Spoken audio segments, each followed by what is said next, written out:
Good evening dear student, I am Pradeep Kumar Sahu, assistant professor horticulture, Bharati college of agriculture Durg. तो आज का हमारा कोर्स टाइटल है production technology for ornamental crops, medicinal and aromatic plants and landscaping. तो आज का हमारा लेक्चर है मेडिसिनल औषधि पौधों की खेती। इसके अंतर्गत हम लोग आज पढ़ेंगे इसबगोल की उन्नत प्रौद्योगिकी एवं संरक्षण, इसबगोल की कैसे खेती की जाती है, कल्चरल प्रैक्टिसेस कैसे किया जाता है, cultivation and package and practices of isabgol. Good evening dear student. तो अब हम देखते हैं कि इसबगोल की उन्नत खेती कैसे करते हैं। तो इसका पहले जानते हैं कि वैज्ञानिक नाम क्या है, बॉटनिकल नेम क्या है। प्लांटेगो ओवेटा, इसको सीलियम भी बोलते हैं। इसका फैमिली है प्लांटिनजिनेसी और इसका अन्य नाम है जैसे कि हिंदी में इसबगोल कहते हैं, संस्कृत में अश्वगोल कहते हैं, गुजराती में ओमती चीरू और तमिल में इसको इसकोइल विरलू और तेलुगु में इसबगोल और अंग्रेजी में सीलियम के नाम से जाना जाता है।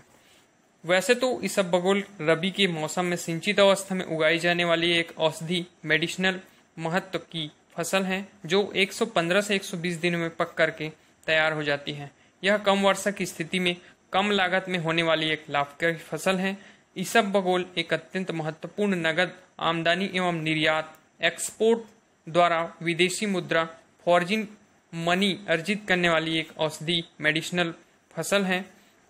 भारत की औषधि फसलों में उत्पादन और निर्यात की दृष्टि से इसबगोल का प्रथम स्थान है। देश के विभिन्न राज्यों जैसे गुजरात, राजस्थान, मध्य प्रदेश, पंजाब, हरियाणा एवं उत्तर प्रदेश में इसकी खेती लगभग 50,000 हेक्टेयर में अधिक क्षेत्रों में हो रही है। वर्तमान में मध्य प्रदेश में मंदसौर एवं नीमच जिला इसके लिए उत्पादन में मुख्य स्थान रखता है। इसबगोल का प्रमुख उपभोक्ता कंज्यूमर्स अमेरिका है। अब हम देखते हैं कि इसका औषधि महत्व क्या है।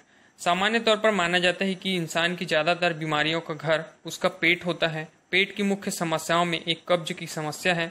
इसबगोल कब्ज की कारगर औषधि मेडिसिन है और प्राकृतिक होने की वजह से लंबे समय तक लेने जाने तक भी इसका आदत नहीं पड़ती। इसबगोल के बीज उत्पादन पर पाया जाने वाला छिलका ही इसका औषधि उत्पाद है।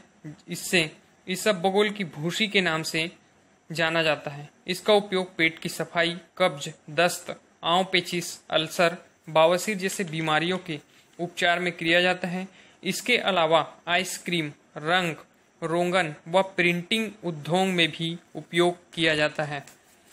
अब हम देखते हैं कि इसबगोल के पौधे का वर्णन। इसका पौधा जो है शाखा रहित होता है, 30 से 35 सेंटीमीटर हाइट का होता है। पत्ती संकरी जिन पर सफेद रंग के फाइबर्स या रोए होते हैं। इसकी बाली की लंबाई 4 से 6 सेंटीमीटर लंबी होती है जिस पर फ्लावर्स एवं बाद में बीज उत्पन्न होते हैं। भूमि एवं जलवायु, सॉइल एंड क्लाइमेट देखते हैं इसके लिए। इसके उत्पादन के लिए अच्छी जल निकास वाली दोमट या बलुई दोमट मृदा जिसका पीएच मान 7 से 8 हो उपयुक्त सुटेबल होती है। भूमि की तैयारी हेतु 2 बार जुताई करने के पश्चात एक जुताई हल्का, जिसके बाद जो है भूमि पर पाटा चला करके भूमि को भुरभुरे एवं समतल बनाना चाहिए क्योंकि इसके बीज का आकार छोटा होता है जिससे समतल एवं भुरभुरी मृदा में उचित गहराई पर बीजों की बुआई की जा सके। यह फसल जो है शीतोष्ण जलवायु में अच्छा उत्पादन देती है, परंतु अधिक आर्द्रता एवं नमीयुक्त जलवायु वाले क्षेत्रों में इसकी खेती नहीं करना चाहिए क्योंकि इसके बीजों के अंकुरण के समय तापमान 20 से 25 डिग्री सेल्सियस, पौधों की उचित बढ़वार के लिए 30 से 35 डिग्री सेल्सियस तापमान की आवश्यकता होती है। अब हम देखते हैं इसकी इसबगोल की वैरायटीज। तो हमारे उन्नत किस्में हैं जवाहरलाल नेहरू कृषि विश्वविद्यालय जबलपुर से, इसके अंतर्गत के कॉलेज ऑफ हॉर्टिकल्चर मंदसौर से रिलीज वैरायटी है जवाहर इसबगोल 4, गुजरात इसबगोल 1 तथा गुजरात इसबगोल 2 इसकी प्रमुख प्रजातियां हैं। अब हम देखते हैं कि बीज की मात्रा, बीजोपचार, सीड ट्रीटमेंट और बोने की विधि। कतार में बोनी हेतु, लाइन सोइंग हेतु 4 से 5 किलोग्राम बीज प्रति हेक्टेयर पर्याप्त होता है।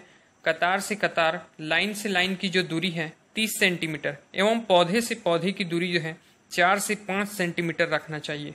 बुआई के पूर्व, सोइंग के पूर्व 2 ग्राम डाइथेन M45 या 1 ग्राम बाविस्टिन या मेटलैक्सिल 35 SD 6 ग्राम प्रति किलो बीज के दर से सीड ट्रीटमेंट अवश्य करना चाहिए।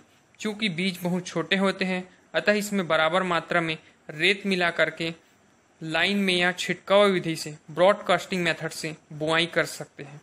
बोते समय यहाँ सावधानी अवश्य रखना है कि बीज जो है 2 सेंटीमीटर से ज़्यादा गहराई में न जाए, जिससे कि अंकुरण इसके जर्मिनेशन में प्रॉब्लम्स क्रिएट हो जाए। अब हम देखते हैं कि खाद एवं उर्वरक। अच्छी रूप से सड़ी हुई गोबर की खाद 5 टन प्रति हेक्टेयर आखिरी जुताई के समय खेत में मिला देना चाहिए। इसके साथ ही 25 किलोग्राम नाइट्रोजन, 40 किलोग्राम फास्फोरस एवं 20 किलोग्राम पोटास प्रति हेक्टेयर के हिसाब से खेत में मिला देवें। बाकी जो है 25 किलोग्राम नाइट्रोजन को 25 से 30 दिन के बाद में सिंचाई के समय देवें। तो अब हम देखते हैं कि बोने की तुरंत बाद जो है सिंचाई कर देवें। भारी जमीन में अच्छे अंकुरण के लिए 5 से 6 सेंटीमीटर बाद जो है दिन बाद जो है सिंचाई के लिए तुरंत पर्याप्त व्यवस्था करनी चाहिए। अंकुरण के उपरांत जो है 30 दिन बाद कल्ले निकलना, टीलर्स निकलना का जो स्टेज है वो प्रारंभ हो जाता है। दूसरी बाली निकलने की अवस्था पर 60 दिन बाद इसके उपरांत सिंचाई नहीं देना चाहिए, क्योंकि इससे इंसेक्ट एंड पेस्ट का प्रकोप जो है बढ़ता है और जिससे उपज हमारी यील्ड जो है कम प्राप्त होती है। अब हम इसमें देखते हैं कि वीड कंट्रोल। अंकुरण के 20 से 25 दिन पश्चात एक निंदाई गुड़ाई अवश्य करना चाहिए। इसी समय जो है थिनिंग का कार्य भी कर लेवे। उचित पौध संख्या जो है 6 से 7 लाख प्रति हेक्टेयर रहने पर कीट और बीमारी, इंसेक्ट एंड पेस्ट डिसीज की समस्या कम होती है तथा उपज भी हमको सही प्राप्त होता है। इस फसल में रासायनिक नींदा नियंत्रण हेतु आइसोप्रोट्यूरान दवा 1 kg प्रति हेक्टेयर की दर से बोनी के तुरंत बाद 800 से 1000 लीटर पानी में घोलकर छिड़काव करें। अब हम देखते हैं इसमें इंटरक्रॉपिंग, इन अंतर्वर्ती फसल कौन कौन से लिया जा सकता है। फसल कम अवधि एवं कम ऊंचाई की होने के कारण इसे फलोद्यान जैसे कि फ्रूट क्रॉप्स के बीच की खाली जगह में अंतर्वर्ती फसल के रूप में इसको उगाया भी जा सकता है। अब इंसेक्ट एंड डिसीज, फर्स्ट इसमें डिसीज है पौध विगलन रोग। इस बीमारी में पौधे अंकुरण के बाद झुलस कर मर जाते हैं। रोग के नियंत्रण के लिए बीजोपचार करें, सीड ट्रीटमेंट करें और अधिक प्रकोप होने पर फाइटोलान 3 ग्राम प्रति लीटर की पानी में घोल बना करके जड़ वाले क्षेत्र में भूमि को स्प्रे करें। डाउनी मिल्ड्यू दूसरा इसमें डिसीज है।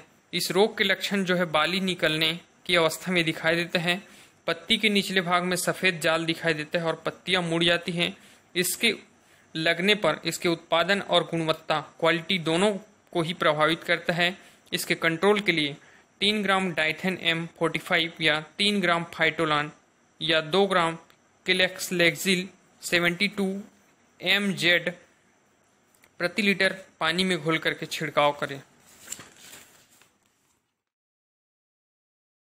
इसबगोल की फसल में अब हम देखते हैं कि कौन कौन से इंसेक्ट लगते हैं। तो फर्स्ट इंसेक्ट है इसमें एफिड, माहू, जिसको मोयला भी कहते हैं। इसबगोल में अधिकतर जो है एफिड का प्रकोप होता है। इसके प्रकोप से फसल पर चिपचिपी, चमकदार और काली दिखाई देने लगती है। एफिड कीट से पत्तों से रस चूसने वाले पीले रंग का सूक्ष्म कीट होता है। इसके कंट्रोल के लिए मिथाइल डेमेटॉन या मेटासिस्टाक 25 cc 1.25 या 1.5 ml प्रति लीटर पानी में घोल करके स्प्रे करना चाहिए या इमेडाक्लोरोपिड 5 ml 15 लीटर पानी में घोलकर स्प्रे करें। अब हम इसमें देखते हैं कटाई, हार्वेस्टिंग, थ्रेसिंग एवं स्टोरेज, भंडारण। कटाई, गहाई और भंडारण। फसल जो है 115 से 120 दिन में पक करके तैयार हो जाती है। इस अवस्था पर पत्तियां सूख जाती हैं तथा बाली को हाथ से मसलने पर दाने आसानी से निकल आते हैं। इस अवस्था पर फसल की कटाई कर लेनी चाहिए, वरना अगर दाने के झड़ने का खतरा बना रहता है। अगर फसल की 1-2 दिन पूर्व में कटाई कर लेनी चाहिए। कटाई उपरांत ढेरी को 1 से 2 दिन धूप में दिखा करके लकड़ी के द्वारा पीट करके दोनों को अलग कर ले, भूसी और बीज को, तथा सूखे हुए दानों को प्लास्टिक या कपड़े के बैग में भंडारित करें, स्टोरेज करें। धातु की नमी रहित जो कोठी है, स्टोरेज है, उसमें भी हम भंडारण कर सकते हैं। अब हम देखते हैं कि इसमें उपज, उन्नत किस्मों और उन्नत तकनीकी का अगर हम उपयोग करते हैं तो इसकी उपज जो है 16 से 18 क्विंटल प्रति हेक्टेयर प्राप्त की जा सकती है। अब हम इसमें देखते हैं कि व्यापार एवं विपणन, मार्केट एंड मार्केटिंग, इसबगोल की जो खेती है मालवा क्षेत्र में बहुत अधिक प्रचलन में है। वहाँ के किसान जो है बहुत ही इसकी खेती को बहुत महत्व देते हैं। जैसे मालवा क्षेत्र में मंदसौर एवं नीमच जिले में ज़्यादा उगाई जाती है। इसकी विपणन की सुविधा नीमच, नारायणगढ़, पिपलिया मंडी और मंदसौर मंडियों में है। किसान भाई अपना उपरोक्त मंडियों में ला करके बेच सकते हैं। अब हम इसमें प्रसंस्करण, प्रोसेसिंग की बात करेंगे। इसका प्रसंस्करण जो है मिलों में किया जाता है, जहां पर बीजों से छिलके को हटाया जाता है एवं बीजों से 20 से 25% भूसी, हस्क जो है हमको प्राप्त होती है। तो आज हम देखते हैं कि इसबगोल की उन्नत प्रौद्योगिकी एवं खेती जो है कैसे करते हैं। ये मेडिसिनल प्लांट्स की खेती करके हम अधिक से अधिक आय और इनकम जो है प्राप्त कर सकते हैं।